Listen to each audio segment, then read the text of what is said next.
Time for entertainment. Miss G is here, so we'll just go straight into it. Hello, Miss G. Hello, Israel. So we've all been waiting to see what the wives of the group prior have to say newly, because you know there's a new year with new banter. So for the wives, that'll be Beverly Afaglo for choir master, who claims is the Don King, and Sally for the new prior group, our own Sally Galifiao. So I met up with Sally over the weekend, and we had a conversation. And of course, there's no way we can have a conversation without speaking about the group, and also the fact that the NPP is making her husband get some cash. Here's Sally with the response you need to hear. I know be your donkey. I'll be your donkey. You know, in the beginning, I didn't involve myself in the political side, you know, so I don't think I want to involve myself now. So, yeah. Okay. She said she doesn't want to involve herself, but would you also comment briefly on what is happening now between your husband and his former colleague, choir master, the back and forth on social media and all that? I don't have any comments. You know, all I would say is that, I was there when they were 3, and then they were 2, then they went their separate ways. You know, now 2 years back, and I'm still here. It's been a long journey, and so we leave the rest to God. Yeah. So, all that you do for what you're saying now, no matter what, you're still by your husband. Yes, solely, 100%. My husband is my priority.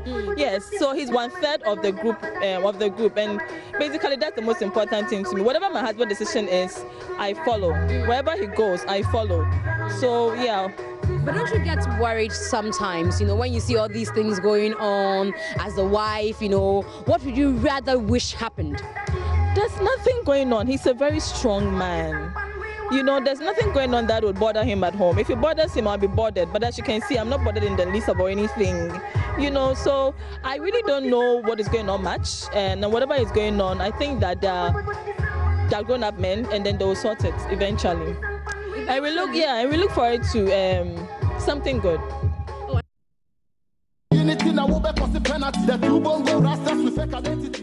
It's interesting the way she went about it. He's a very strong man. The way she stressed on the strong. Why are you also stressing on the strong? Because she stressed on it.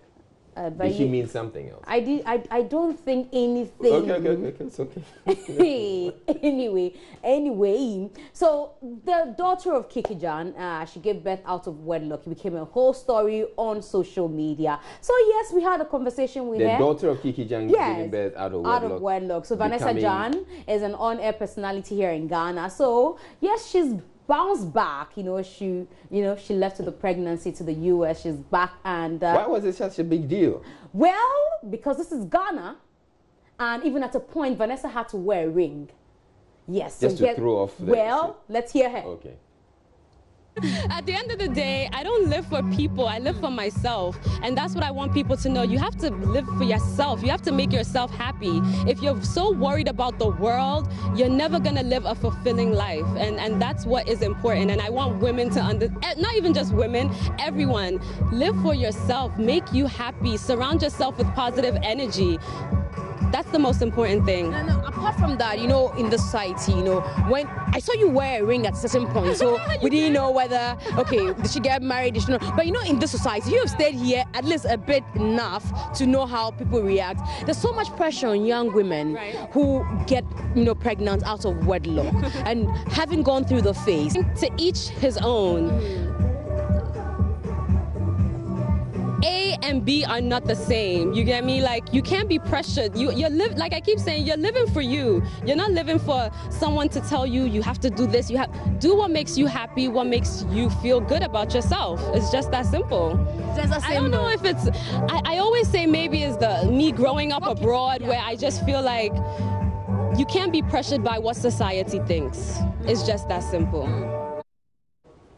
All right, so that's Vanessa Jan enjoying her life, and let's talk about the Kumahood actor, Bella Samoa, who was trending. I think people are still talking about him because when Xylophone opened up the office in Kumasi, he had a speech and he had a very, very strong word for us. He had strong words for, you know, the professional bodies, that's the NAFTIs, the theatre arts and all that.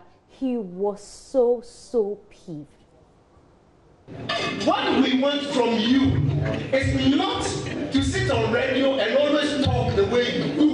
And any opportunity you get, you make us feel that we are doing nothing. See, if you have anything, tell the government. We cut our coat according to our material. There one year. More semi-cam, more country left, more country performing arts. How long have performing arts been out there? Kumawood industry, let's call it Kumawood. Industry, how many years has the industry been here? Nothing is out there in Accra. Performing arts is out there in Accra. Has any of them, the learned professors, the lecturers, how many of them have been able to even bring an MOU? Say, oh, Kumawood, we know you are doing this, so this is an MOU. Hey, dear, after remember the training directors and actors, and have anybody done that? They sit on radio, they sit on TV. We take the opportunity to do many and Kumawood don't use this. The end justifies the means. Okay, I don't quite think that, I mean, I don't know where this issue is coming from. Well, I think the professional bodies will have to answer, because I think that to some extent he's got a point. Now, if you look at the movie industry, for a long time, Kumawood has been holding the flag. I've not seen a lot of Gollywood movies, you know, anywhere. Yes, and we love them. You're saying that, oh, please. A lot of people say, I've heard people say that Kumawood movies are like selling tomatoes. You know, they just sell and then that's okay. I mean, because I love to watch Lil Wayne and Nana Mama Brown and all the others. How many others love to watch them? They're saying, I think they have a huge following. So they say, give us training. Let's make the markets lucrative. Let's make it bigger. If you think there's something we're not doing right, give us training. Call us for training. Anyway, let's talk about Sammy Forsing. Yeah, the new guy in the multimedia house. The latest entrant, the latest guy to join the multimedia group happens to be Sammy Forsing. I'm sure you know him quite a bit. Yes, Sammy Forsing is part of the management team for rapper Sarkodie. So, Sammy Forsing, this is a message to you. I hope we won't suffer. And I hope we just say, Sarkodie, can you speak to multimedia? And Sarkodie is running to us like, you know, so he actually went on air today. He had to sit in for Lexus Bill on drive time. And people are loving him already. Yeah. You know, Sammy has been in radio for the past 13 years. Yeah, 13, 14 years. So he's done a lot from CTFM to live, you know, all the way here to Let's listen a bit to him. Okay, let's listen to Sammy Forsing. He's taking care of some really good stuff as well. So probably for the next 2 weeks, you're stuck with me. And I'm made up of some real good stuff, so you're guaranteed the very best and more. Right here on Drive Time on Joy 99.7 FM. Show probably produced by two wonderful people. One lady who... Sarkodie calls himself rapperholic. What would you call the DJ? DJ Holic.